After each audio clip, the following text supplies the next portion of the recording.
அனைவருக்கும் வணக்கம். நம்ம டெய்லியும் prelims and mains point of வியூல கரண்ட் அஃபேர்ஸ் கொஸ்டின்ஸ் பார்க்குறோம். இன்னைக்கு என்ன கொஸ்டின்ஸ் இருக்கு அப்படிங்கிறத பார்ப்போம். ஸோ ஃபர்ஸ்ட் கொஸ்டின் பார்த்தீங்கன்னா, which are the following organisation is celebrating its 150th anniversary அப்படின்னு சொல்லி கேட்டிருக்காங்க. ஸோ எந்த அமைப்பு அப்படின்னு பார்த்தோம்னா 1875ஆம் ஆண்டு தொடங்கப்பட்ட இந்த ஒரு அமைப்பு. கொல்கத்தாவில் அடிக்கடி புயல்கள் வந்துட்டே இருந்திருக்கும். அதனால கொல்கத்தாவில் வச்சு தொடங்கப்பட்ட இந்த அமைப்பு தற்போதைக்கு நியூ டெல்லியில் தலைமையிடத்தை கொண்டு இயங்கிக்கிட்டே வராங்க. இந்த அமைப்பு யார் அப்படின்னு பார்த்தோம்னா இந்திய வானிலைத்துறை, இந்தியன் மெட்ரலாஜிக்கல் டிபார்ட்மெண்ட், அவங்களுடைய 150வது வருஷம் அப்படிங்கிறத இந்த வருஷம் கொண்டாட போறாங்க. சரியா? ஸோ அதுதான் முதல் கேள்வியில் கேட்டிருக்காங்க. அடுத்ததாக பார்த்தீங்க அப்படின்னா a wonderland of words was written by அப்படின்னு கேட்டிருக்காங்க.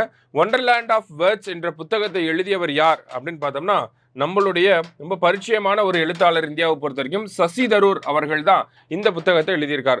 அம்பேத்கர் எ வே ஆஃப் லைஃப் அப்படிங்கிற இவர் எழுதின புத்தகத்தை தான் குரூப் 4 எக்ஸாம்ல நமக்கு கேட்டிருந்தாங்க. ஸோ அதனால இப்போ என்ன எழுதியிருக்கார் அப்படின்னு பார்த்தோம்னா எ ஒண்டர்லேண்ட் ஆஃப் வேர்ட்ஸ் அப்படிங்கிற இந்த புத்தகத்தை சசி தரூர் அவர்கள் எழுதியிருக்கிறார். அடுத்ததாக பார்த்தீங்கன்னா India aims to attain drug free India status by அப்படின்னு கேட்டிருக்காங்க.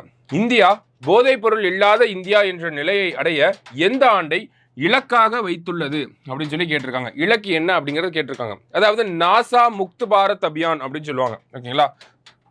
நாசா முக்த் பாரத் அபியான் அப்படிங்கிறது தான் இந்த ஒரு இலக்குடைய பெயர். ஸோ என்ன வருடம் அப்படின்னு பார்த்தோம்னா 2047 தான் அந்த இலக்காக வச்சிருக்காங்க. தமிழகத்தில் கூட நேற்று பார்த்தோம் அப்படின்னா போதைப் பொருள் இல்லா தமிழகம் அப்படின்னு சொல்லி தமிழக காவல்துறையினால ஒரு ஆப் ஒன்று, ஒரு செயலி ஒன்று அறிமுகம் செய்யப்பட்டிருக்கு. சரிங்களா? அடுத்ததாக பார்த்தீங்க அப்படின்னா which Indian city has the most congested traffic in India? இந்தியாவில் எந்த இந்திய நகரம் அதிக போக்குவரத்து நெரிசலை கொண்டுள்ளது அப்படின்னு பார்த்தோம்னா கொல்கத்தா தான். வேர்ல்டு லெவலில் பார்த்தோம்னா கொல்கத்தா செகண்ட் பிளேஸ் வந்திருக்காங்க. பெங்களூரு பார்த்தோம்னா நமக்கு தேர்ட் பிளேஸ் வந்திருக்காங்க. நெதர்லாண்டை சேர்ந்த டாம் அப்படிங்கிற நிறுவனம் தான் இந்த ஒரு அறிக்கையை வெளியிட்டிருக்காங்க. கொலம்பியா அப்படிங்கிற நாட்டை சேர்ந்த பரன்குவில்லா அப்படிங்கிற இந்த பிளேஸ் தான் பார்த்தோம்னா வேர்ல்டுலே ஹையஸ்ட் டிராஃபிக் கன்ஜெஷன் அப்படிங்கிறது இருக்கு. சரிங்களா? ஸோ இந்த பிளேஸ் எங்கே இருக்குன்னா கொலம்பியாவில் இருக்கு. ஓகேவா? அடுத்ததாக பார்த்தீங்க அப்படின்னா கடைசியா நமக்கு the accepted level of uranium in ground water, நிலத்தடி நீரில் ஏற்றுக்கொள்ளப்பட்ட யுரேனியத்தின் அளவு என்ன அப்படின்னு பார்த்தோம்னா நமக்கு 30 parts per billion. ஓகேங்களா? பார்ட்ஸ் பெர் பில்லியன் அப்படின்னு சொல்லுவாங்க. அதான் ஏற்றுக்கொள்ளப்பட்ட அளவு. ஓகேங்களா?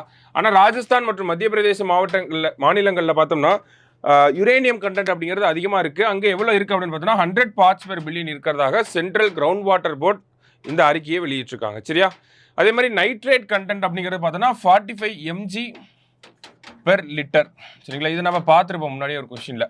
45 milligrams per liter இருக்கணும். ஓகேவா? இது nitrate content. யுரேனியம்னா 30 parts per billion இருக்கணும். சரிங்களா? ஸோ இன்னைக்கு 5 கொஸ்டின் பார்த்துருக்கோம். தேங்க்யூ.